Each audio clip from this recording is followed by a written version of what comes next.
Hensley, and welcome back to my ongoing series about my life as a metaphysician and psychic healer.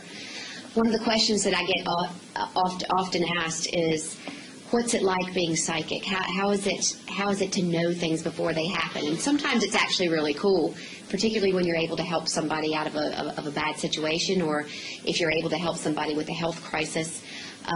Other times it can be a little bit daunting, because sometimes it's like being tapped into the spiritual internet, and you're literally just downloading information about things that are happening across the planet that you actually can't do anything about.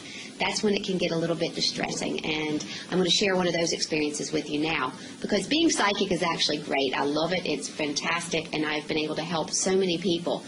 But this one experience put it into perspective for me, because back in February of '06, I was taking a flight over to London for a seminar on personal growth, and I was driving over to Knock Airport in Ireland, and as clear as day, to the point where I thought this was coming through on my radio.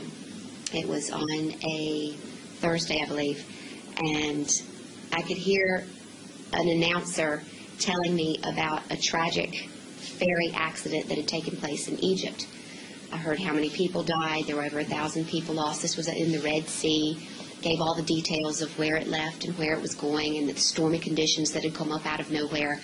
And I was, oh gosh, this is terrible. I mean, that's a great loss of life all at once.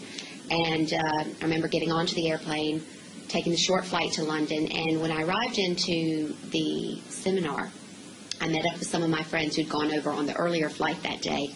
And I said, did you all hear about the ferry accident? It was awful. And they're like, no, we've been in the seminar all day. What happened? And I said, over 1,000 people are dead, and, stormy conditions, and this car ferry just sunk, and all the passengers, most of the passengers perished. And it was really terrible. And so we went on, carried on with the seminar that evening, and never really heard anybody else talking about it, never heard anything about it. And we all went back to our hotels, went to bed that evening, and woke up the next morning, and it happened to be a Tony Robbins seminar. And Tony gets up onto the stage, and he says, before we start today's proceedings, how about we take a moment silent for the people lost during the night on the ferry in Egypt. And all of my friends turned and looked at me, and I had come in and told them about this, and had literally heard it nearly like a radio broadcast, but it hadn't happened until that night. So that's one of the strange things about being psychic, because there's really nothing I could have done to prevent that. There was nobody I could have called, nobody, nothing I could have really done in that circumstance and in that short period of time. So that's when it's kind of odd being a psychic. And I've got loads more stories like that to share with you in the future, and I look forward to seeing you then.